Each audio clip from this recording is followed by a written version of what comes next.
दोस्तों, हम बात कर रहे हैं नॉर्मन विंसेंट पील की world famous best seller book सकारात्मक सोच की शक्ति, the power of positive thinking की। इस किताब में लेखक ने पॉजिटिव सोच की ताकत के बारे में बताया है। उन्होंने बताया है कि किस तरह हम अपनी पॉजिटिव सोच के द्वारा अपने सेल्फ कॉन्फिडेंस को बढ़ा सकते हैं और कैसे अपनी ज़िंदगी की समस्याओं को सुलझा सकते हैं, कैसे पॉजिटिव थिंकिंग की मदद से मनचाही सफलता और खुशियां हासिल कर अपनी ज़िंदगी बदल सकते हैं। दोस्तों, ये वीडियो का सेकंड पार्ट है। अगर अभी तक आपने बाकी पार्ट्स को नहीं देखा है तो लिंक नीचे डिस्क्रिप्शन में दे दिया हूँ। इस वीडियो को देखने के बाद आप इस वीडियो के बाकी पार्ट्स को ज़रूर देखें। अध्याय 3, लगातार ऊर्जावान कैसे बना जाए, how to have constant energy. हम सब ने यह सुना है कि इंसान शारीरिक कार्य से इतना नहीं थकता जितना नेगेटिव विचारों से थक जाता है। आप जैसा सोचेंगे आपका दिमाग वैसा ही फील करेगा। लेखक कहते हैं आप जो भी सोचते हैं उसका आपके शरीर पर बहुत प्रभाव पड़ता है। कई बार हम भूल जाते हैं कि हमारा माइंड कितना पावरफुल है। हम ये भी भूल जाते हैं कि अगर हम लगातार ये सोचें कि हम थक गए हैं तो हम सच में थकान महसूस करने लग जाते हैं, बेशक चाहे हमने कुछ भी ना किया हो। अगर आप सोचते हैं कि आप बहुत अकेले हैं तो आपका शरीर इस बात को मान लेगा। लेकिन अगर आप यह सोचेंगे कि आज का दिन बहुत अच्छा है तो सच में आपको खुशी का अनुभव होगा। अपने अंदर विश्वास भरने से आपके अंदर ऊर्जा पैदा होती है। एक व्यक्ति ने लेखक से कहा था कि वह अपने आप को एनर्जी से भरने के लिए चर्च जाता है। लेखक ने उसकी बात को एकदम सही बताया है। हमें हर प्रकार की शक्ति ईश्वर से ही मिलती है, फिर चाहे वह इलेक्ट्रिक पावर हो या स्पिरिचुअल पावर। और दुनिया के सबसे सफल व्यक्ति भी किसी न किसी तरह ईश्वर से संपर्क में रहते थे, जिससे उन्हें कामयाब होने की ऊर्जा मिली। कामयाब लोग अपने आप को इमोशनली और मेंटली ऑर्गेनाइज रखते हैं। कोई भी उम्र हो या कैसी भी सिचुएशंस हमारी एनर्जी को रोक नहीं सकती। जीवन का मतलब है जीवन की शक्ति और एनर्जी। अगर आप नेचर के नियमों का पालन करेंगे तो हमेशा पावरफुल बने रहेंगे। एनर्जेटिक बने रहने के लिए आपको ईश्वर के साथ कदम से कदम मिलाकर चलना होगा। लेखक कहते हैं मैंने एक खिलाड़ी को देखा जो भरी दोपहर में 50 डिग्री तापमान में अपना गेम खेल रहा था। उसका वजन भी बहुत ज़्यादा घट चुका था। खेलते समय उसे एक बार तो ऐसा लगा जैसे वह थक कर गिरने ही वाला है, लेकिन अपनी खोई हुई शक्ति को वापस प्राप्त करने का उसका तरीका बड़ा ही अद्भुत था। उसने यह वाक्य अपने मन में दोहराया कि जो ईश्वर के सेवक हैं वह अपनी ताकत फिर से पालेंगे। वह दौड़ेंगे पर रुकेंगे नहीं, वह चलेंगे पर कमज़ोर नहीं होंगे, वह गरुड़ की तरह तेज आसमान में उड़ जाएंगे लेकिन गिरेंगे नहीं। लेखक कहते हैं उसने मुझे बताया कि इस प्रार्थना को मैदान में दोहराने के बाद उसकी ताकत फिर से नई जैसी हो गई। वह खेल खत्म होने के बाद भी जरा भी थकान महसूस नहीं कर रहा था। उसने कहा कि मैंने अपने दिमाग में ऊर्जा पैदा करने वाली सशक्त विचार को बैठा लिया। लेखक कहते हैं थॉमस अल्वा एडिसन की पत्नी अपने प्रसिद्ध पति के बारे में बताती हैं कि वे महानतम आविष्कारक की आदतों और गुणों के बारे में बात किया करते थे। उन्होंने बताया कि जब एडिसन कई घंटों की मेहनत के बाद प्रयोगशाला से अपने घर आते थे तो वह अपने पुराने बिस्तर पर लेट जाते। वह उसी समय किसी बच्चे की तरह बाधा रहित और गहरी नींद में सो जाते, और जब वह 3, 4 या 5 घंटों के बाद जागते तो वह पूरी तरह तरोताज़ा और काम पर लौटने के लिए उत्सुक रहते थे। उनकी पत्नी ने बताया कि वह पूरी तरह से प्राकृतिक हैं। उनका मतलब था कि वह पूरी तरह से प्राकृतिक और ईश्वर के सामंजस्य में जीते थे। कोई भी संघर्ष, मानसिक संतुलन, भावनात्मकता और कोई भी अस्थिरता नहीं थी। वह जब तक जागते तब तक काम करते रहते थे, फिर वह गहरी नींद में सो जाते और जागने के बाद फिर से अपने काम में पूरी उत्सुकता के साथ लौट जाया करते थे। एडिसन कई साल तक जीवित रहे और कई मायनों में वह अमेरिकी महाद्वीप के रहने वाले सारे सबसे रचनात्मक जीनियस थे। भावनात्मक संतुलन और पूरी तरह से विश्राम करने की उनकी योग्यता से उन्हें ऊर्जा प्राप्त होती थी। लेखक कहते हैं शरीर को इस तरह से बनाया गया है कि यह लंबे समय से आवश्यक ऊर्जा का उत्पादन कर सके। अगर कोई व्यक्ति अपनी शरीर का अच्छे से ध्यान रखे, यानी खान पान और व्यायाम, नींद आदि पर ध्यान दे, तो शरीर अपने आप को अच्छी तरह से स्वस्थ रख सकता है। आश्चर्यजनक ऊर्जा का उत्पादन कर सकता है और इस ऊर्जा को बनाए रख सकता है। अगर व्यक्ति अच्छी तरह संतुलित भावनात्मक जीवन पर ध्यान देता है तो ऊर्जा की बचत होगी, लेकिन अगर वह स्वयं के द्वारा बनाई गई नकारात्मक और भावनात्मक प्रतिक्रिया पर अपनी ऊर्जा खर्च करता है तो उसके पास जीवन की शक्ति भी कम होगी। जब शरीर, मस्तिष्क और आत्मा मिलकर काम करते हैं तो व्यक्ति की स्वाभाविक अवस्था आवश्यक ऊर्जा के लगातार नवीनीकरण की होती है। संतुलित जीवन, सकारात्मक भावनात्मक संतुलन आदि से हमारे अंदर लगातार ऊर्जा का उत्पादन होता रहता है। आपकी एनर्जी आपकी उम्र या हालात पर डिपेंडेंट नहीं होती, क्योंकि हमारे फिजिकल स्टेट्स पर सीधे सीधे हमारे इमोशनल स्टेट्स यानी भावनाओं का असर पड़ता है और हमारे इमोशनल स्टेट पर सीधे असर पड़ता है हमारे मेंटल स्टेट का। चलिए हम फिर से एक थॉट पर चलते हैं कि कैसे ये हमारी लाइफ को तोड़ या जोड़ सकते हैं। एक बिजनेसमैन सैम एक बार बड़ी मुसीबत में फंस गया था।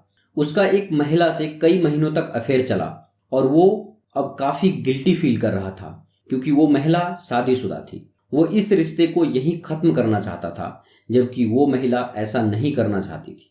उसने सैम को धमकी दी कि वो अपने पति को सब कुछ बता देगी। सैम को अपनी पब्लिक इमेज की बड़ी फिक्र थी और वो नहीं चाहता था कि उसे अपने घर वालों के सामने शर्मिंदा होना पड़े, इसीलिए वो चुप रहा।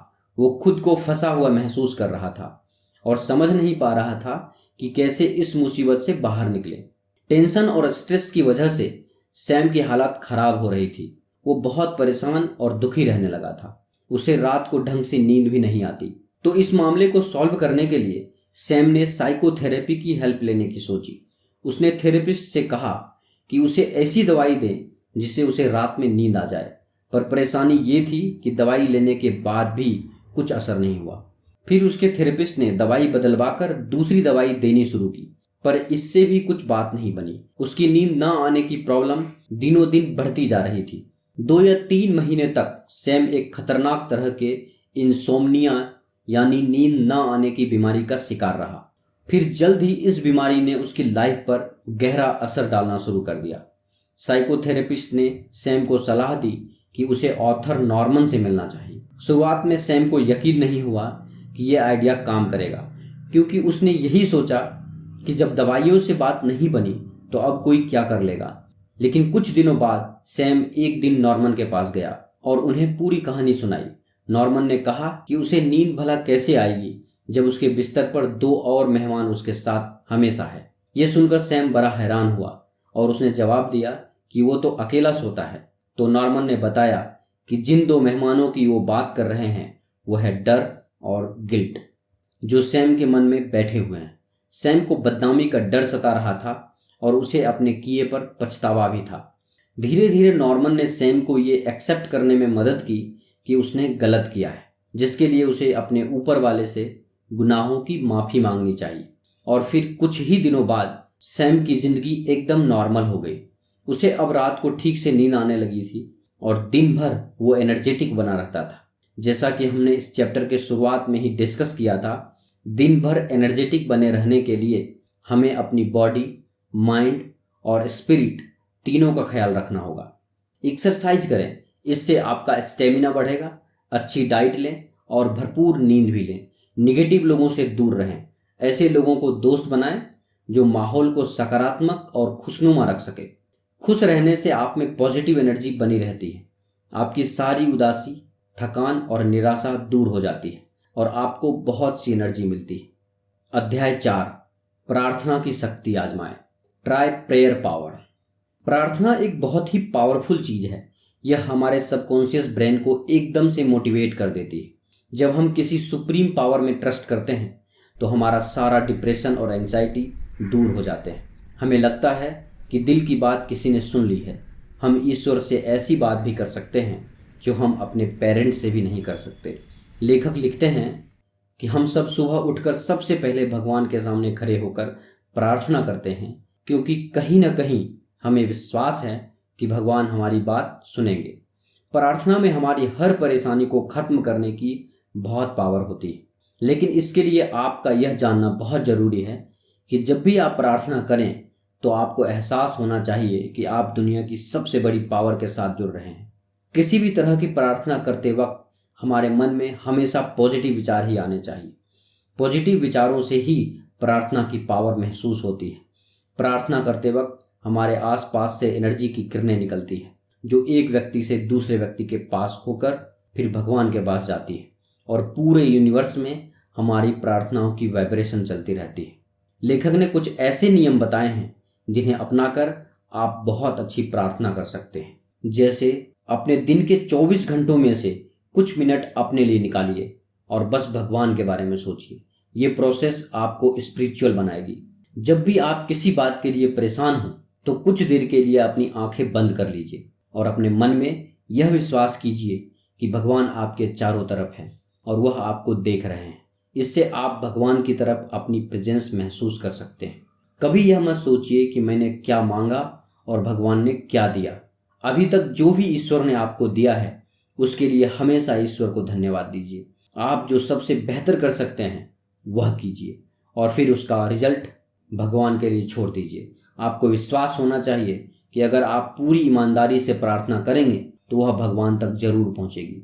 प्रेयर ऐसे करें जैसे किसी फ्रेंड से बात कर रहे हों। कोई बहुत बड़े बड़े मंत्र बोलने की जरूरत नहीं है। सबसे अच्छा तरीका यह है कि उन लोगों की लिस्ट बना लीजिए जिनके लिए प्रार्थना करना चाहते हैं। जितना ज़्यादा आप दूसरों के लिए प्रार्थना करेंगे उतनी ही ज़्यादा आपकी प्रार्थना सुनी जाएगी। सोते समय ईश्वर से रिक्वेस्ट करें कि आपको गाइड करे, आपको सफलता दे और आपकी प्रॉब्लम्स को दूर रखें। यह स्टेप्स आपको पॉजिटिव ऊर्जा से भर देंगे। आपको गहरी नींद आएगी जो आपको और भी हील कर देगी। आपकी लाइफ प्रसन्नता से भर जाएगी। इसलिए प्रेयर की आदत डालिए।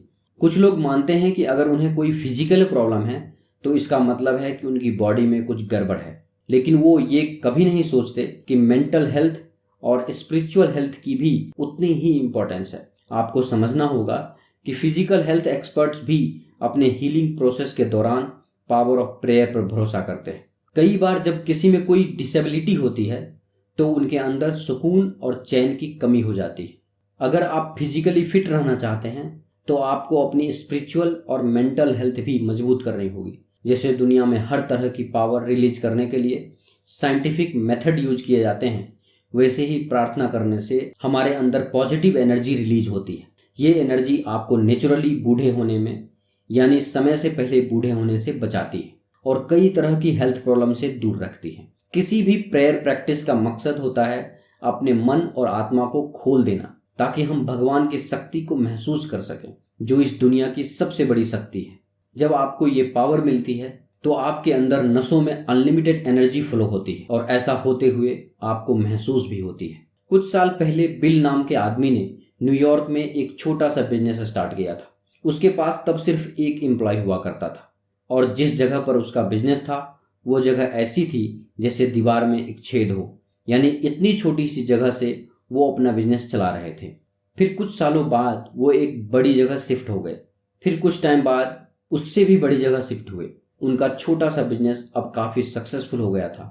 जब उनसे इस कामयाबी का सीक्रेट पूछा गया तो बिल ने हमेशा यही कहा कि सीक्रेट है उनका हार्ड वर्क, पॉजिटिव एटीट्यूड और प्रार्थना। बेशक ये आदमी काफ़ी क्रिएटिव और स्पेशल था, पर अपनी इन क्वालिटीज़ पर डिपेंडेंट रहने के अलावा उसने पावर ऑफ प्रेयर पर हमेशा यकीन किया। बिल ने एक सक्सेसफुल बिजनेस का फॉर्मूला बताया जिसके 3 स्टेप्स हैं: प्रेयराइज, पिक्चराइज और एक्चुअलाइज। सबसे पहले अगर बिल को कभी कोई समस्या होती तो वो भगवान से इसे शेयर करता। उसे ज़िंदगी में जो कुछ भी चाहिए था उसके बारे में वो ऊपर वाले से बात करता, क्योंकि उसे किसी और से ज़्यादा भगवान पर भरोसा था। दूसरा, जब उसकी प्रॉब्लम का हल मिलता या वो कोई चीज़ मांगता तो फिर उसके बाद वो पिक्चराइज करता, यानी जो चीज़ आपको चाहिए जब आप उसकी एक मेंटल इमेज बनाते हैं या एक पेपर पर प्रिंट कर लेते हैं तो आप उस पिक्चर को रोज देख सकते हैं और इस तरह आप दिन रात उस सपने को पूरा करने के लिए मेहनत करने लगते हैं और इसका असर कुछ ऐसा होता है कि एक दिन आपका सपना हकीकत में बदल जाता है। तीसरा, अपनी विश पिक्चराइज करने के बाद आप अनकॉन्शियसली अपना सपना पूरे होते हुए देखते हैं। इसे बिल एक्चुअलाइजेशन कहते हैं। आप इस मेथड की प्रैक्टिस करके या कोई भी प्रेयर रूटीन फॉलो करके जो आपकी डेली रूटीन में फिट बैठ सके, आप बेहतर रिजल्ट अचीव कर सकते हैं। इस बात की पूरी गारंटी है कि इस मेथड से आपको एक अच्छी जॉब और अच्छी मेंटल, फिजिकल और स्पिरिचुअल हेल्थ मिल सकती है। दोस्तों, ये वीडियो का सेकंड पार्ट है। अगर अभी तक आपने बाकी पार्ट्स को नहीं देखा है तो लिंक नीचे डिस्क्रिप्शन में दे दिया हूँ। इस वीडियो को देखने के बाद आप इस वीडियो के बाकी पार्ट्स को जरूर देखें। तो दोस्तों, इस वीडियो को लाइक और अपने दोस्तों के साथ शेयर करें और हमारे YouTube चैनल बुक्स प्ले को सब्सक्राइब करें। धन्यवाद।